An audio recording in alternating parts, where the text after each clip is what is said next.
La République centrafricaine qui envoie un message fort à son voisin, le Cameroun. Je dirais même à la Côte d'Ivoire aussi, en adoptant une crypto-monnaie comme une monnaie légale sur son territoire. La jeunesse tchadienne qui marche à Djamena pour demander le départ de la France. Le Mali qui renvoie les diplomates français. Est-ce qu'on tend là vers la fin de l'impérialisme? Est-ce qu'on tend vers la fin du franc CFA? A tout de suite.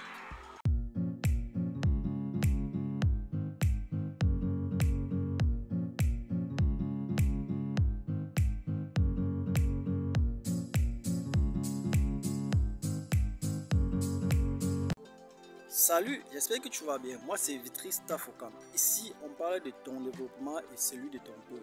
Si tu es nouveau sur la chaîne, abonne-toi et active la cloche de notification pour les prochaines vidéos.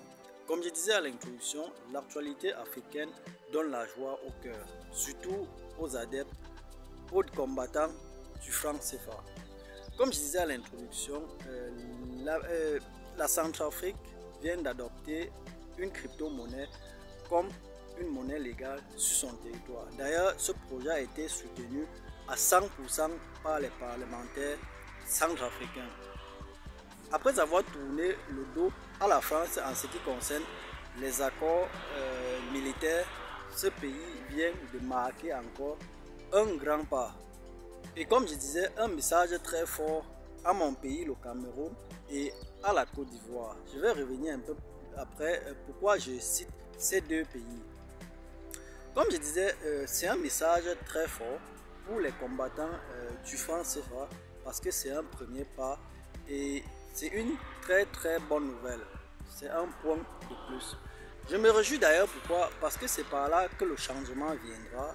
Ce ne sont pas les grands pays qui amèneront le changement. Le changement passera par ces petits pays. Je m'explique. Je m'explique pourquoi. Parce que le Cameroun, un grand pays de l'Afrique centrale, la Côte d'Ivoire, aussi un grand pays de l'Afrique de l'Ouest, ces deux pays sont en réalité les moteurs, ceux qui font vivre le franc CFA. Je m'explique. Le Cameroun et la Côte d'Ivoire ne voudront pas la fin du franc CFA. Peut-être pas directement, pour ne pas être démocrate, ils voudront peut-être vouloir sortir, mais n'oseront pas le faire pour plusieurs raisons.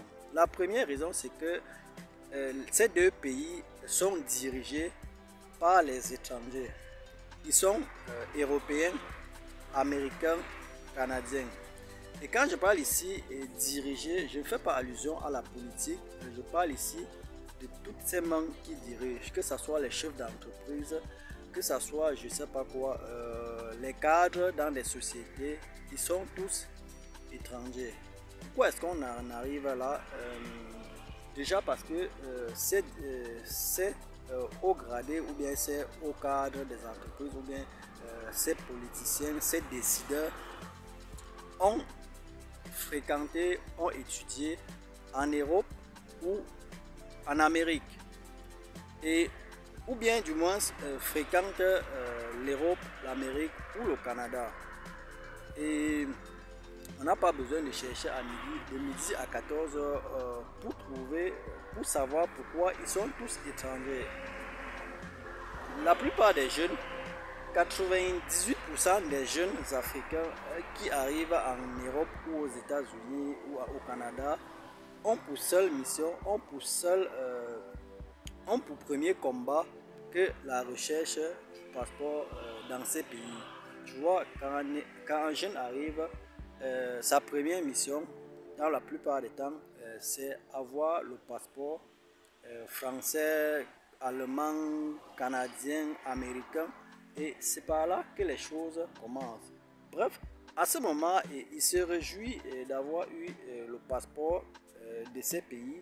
Il se réjouit d'avoir que peut-être ses conditions de vie vont changer, qu'il pourra vivre dans ce pays aussi longtemps que possible. Mais là où les choses deviennent mauvaises pour l'Afrique, c'est quand cet Européen, cet Américain, ce Canadien rentre en Afrique, que ce soit pour son business ou bien pour faire de la politique.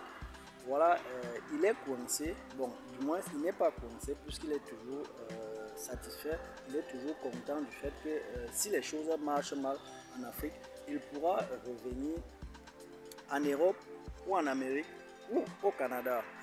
Et il commence donc ses affaires ou bien dans la politique, comme j'ai d'ailleurs dit, en Afrique, et ne peut que défendre les intérêts de son pays.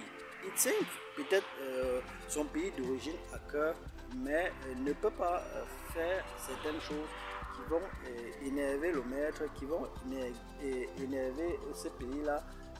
Et pour ne pas avoir ces représailles, ce pays pourrait retirer son passeport. Et pour beaucoup, avoir un passeport français, avoir un passeport étranger, européen, américain, c'est comme atteindre le plus grand succès dans sa vie. Il se réjouit et à ce moment, beaucoup de gens payent le prix. Et voilà pourquoi, voilà l'une des raisons pour laquelle le CFA, déjà plusieurs combats qui sont menés contre la France n'aboutiront pas de très tôt. Un adage dit l'espoir fait vivre. Je ne suis pas en train de dire ici que le franc CFA ne va pas mourir un jour. Je suis juste en train de dire que le combat sera long parce que tu combats les gens qui gouvernent en quelque sorte pour dire tu veux que les gens prennent les décisions contre eux-mêmes. Quand tu regardes une banque comme la BR par exemple, pour prendre les décisions, ils peuvent bien prendre les décisions contre, ou bien ils peuvent se lever un beau matin et dire c'est fini le CFA. C'est très simple. Quand on parle, c'est très simple, mais en application, c'est très compliqué. Donc, ces deux pays, le Cameroun et la Côte d'Ivoire, sont tellement infiltrés au point où les décisions ne viendront pas de ces deux pays. On peut espérer, mais ça sera vraiment très difficile. Ces deux pays, j'ai envie de dire, ce sont des pays traîtres. La Centrafrique a osé, les jeunes Tchadiens ont aussi osé, le Mali aussi a osé. J'ai envie de me demander à qui le tour, qui fera donc encore notre part, qui amènera l'Afrique vers la liberté. Merci de m'avoir suivi une fois de plus. Porte-toi bien et à dimanche prochain. Ciao.